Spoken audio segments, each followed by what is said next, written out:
گریلاین آزادیه ینکو ده ارمانجا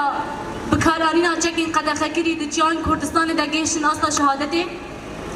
امان برزداری ببیرتینن و بجنا خوال هم بری وان تتوینن ده انجام ایریشا وانی قریش ده و بکارارینا چکین کیمیاوی 11 حوالین ما گیشن آستا شهادته دولت ترک یکو هر دمه ایریشی هرمن باکور و رجالات سوری دکه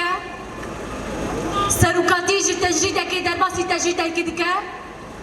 هر دمه که گف و ایریشن خواه لحمی هرمن باکور و رجالات سوری دکه و دور دجی هزا گله کرد بینه گله کل سر پروژه شر گله شورشگری خواه پرورده کریه چاوا شر دکن ریبر آپو جبو گله خواه چاوا برخوادانه که به هم پاد گراوا امرالی دا دینه قوماندن دولت ترک جی لهمبری که هر کود چه هاف دبه اوش خانه باورن و دزانن کل همبری هیزن من نکان شر سینگ بسینگ بده مشاندن ایرو چکین قدخه گری دینه بکارانین یک و دو شریده ناین بکارانین لهمبری گریلاین آزادیه دینه کارانین جميعا ننحني إجلالا وإكبارا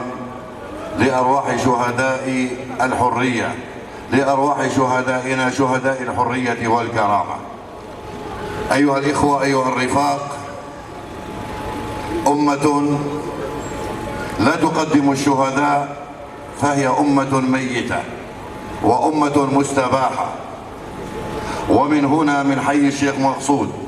ومن هذا المكان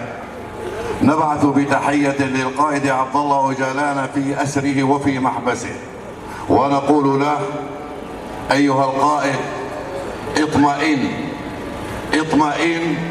فإن الذين تربوا في مدرستك اليوم يصدرون أروع ملاحم البطولة والفداء. اليوم يكتبون التاريخ بدمائهم من جبال قنديل وحتى شمال وشرق سوريا. قوات الجريلا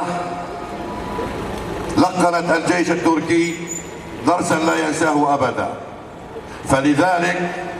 اضطر الجيش التركي ورغما عن أنفه أن يستخدم جميع الأسلحة المحرمة دوليا ومنها الأسلحة الكيميائية.